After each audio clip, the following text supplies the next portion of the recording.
Chers candidats franchisés, bonjour et bienvenue dans cette vidéo dans laquelle je vous propose de discuter, de partager en tout cas des réflexions ou des astuces pour pouvoir, sur le thème des obstacles à l'accomplissement du projet du candidat franchisé. Donc dans une précédente vidéo, je vous ai déjà dit que pour moi, le projet de candidat franchisé n'est pas un projet simple du tout parce que la franchise, c'est un produit de consommation et non pas de consommation comme les autres produits. Donc, qui demande beaucoup d'efforts de la part du candidat franchisé et même d'autres acteurs pour que les choses puissent se concrétiser. Et que de ce fait-là, la franchise, mener à bout un projet de franchise, sachez-le, ça demande réellement d'y être impliqué. Ça n'arrive pas tout seul. Et pour preuve, c'est que les statistiques sont assez révélatrices sur le sujet. Vous avez à peu près 30 000 visiteurs au salon de la franchise chaque année. 30 000 visiteurs, c'est des gens qui ont donné de leur temps et parfois de leur argent pour visiter un salon. Et il y a seulement à peu près 10-15% de contrats de ce montant-là, de ces 30 000, donc à peu près 3 à 4 500 contrats réels nouveaux de contrats de franchise qui sont signés chaque année.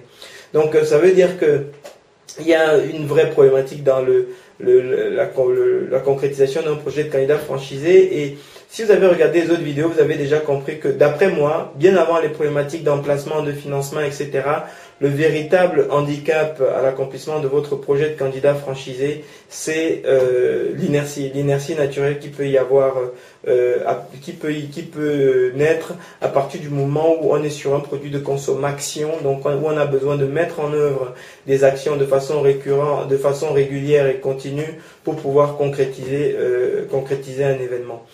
Et un événement aussi complexe que celui d'ouvrir de créer une nouvelle entreprise. Alors, maintenant, donc si vous avez regardé les autres vidéos, vous avez dû comprendre que pour moi, la solution qui consiste à faire confiance à votre bonne humeur, à votre bout en train et à votre niaque, c'est une bonne chose, mais c'est un petit peu... c'est pas toujours avantageux. Tout le monde ne peut pas y arriver parce que le simple fait que le temps, la météo change, influence notre forme, notre motivation, etc. Et à partir de ce moment, ce qui est beaucoup plus fiable, c'est un rétroplanning parce que ça va au-delà de votre forme du jour ou même de la forme du jour de ceux qui peuvent participer au projet. Un rétroplanning, c'est vraiment un outil qui fédère tout le monde sur un même projet, implique tout le monde et surtout donne un sentiment de compte à rendre à toutes les personnes qui vont participer au projet. Dans d'autres vidéos, j'ai traité le sujet en long, en large, qui est-ce qu'il faut associer au projet, etc. Et je voulais, dans cette vidéo, partager avec vous l'idée selon laquelle, en rendant votre rétroplanning accessible en ligne par le biais d'Internet, vous avez une très bonne vous avez une très bonne maîtrise de l'évolution de votre projet et puis une meilleure gestion de votre projet au global. Alors une fois que vous le basculez en ligne, alors il y a des outils qui vont du plus simple au plus compliqué. Moi j'utilise un outil avec les candidats franchisés que je traite, qui est un outil propriétaire qui a quelques fonctionnalités spécifiques pour la franchise que je partagerai volontiers avec vous d'ailleurs, que quel que soit votre équipe, qui fonctionnerait quel que soit votre projet de franchise.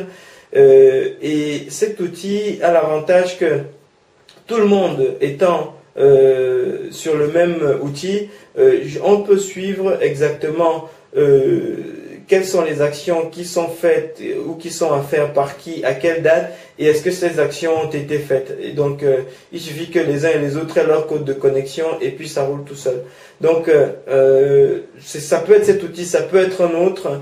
Mon point dans cette vidéo, c'est de dire, aujourd'hui, Internet donne la possibilité de travailler de façon collaborative à des coûts extrêmement faibles et de façon extrêmement efficace. profitez de ce levier et mettez Internet à votre service pour la réalisation de votre projet de candidat franchisé.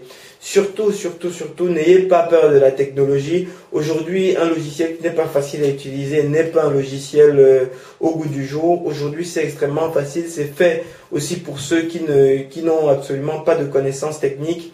Et ce serait dommage de ne pas le mettre en œuvre à votre service et de continuer à travailler avec des fichiers Excel que vous mettez en pièce jointe, puis l'autre n'a pas la même version, puis bref, toutes ces problématiques de versionning, de virus, etc.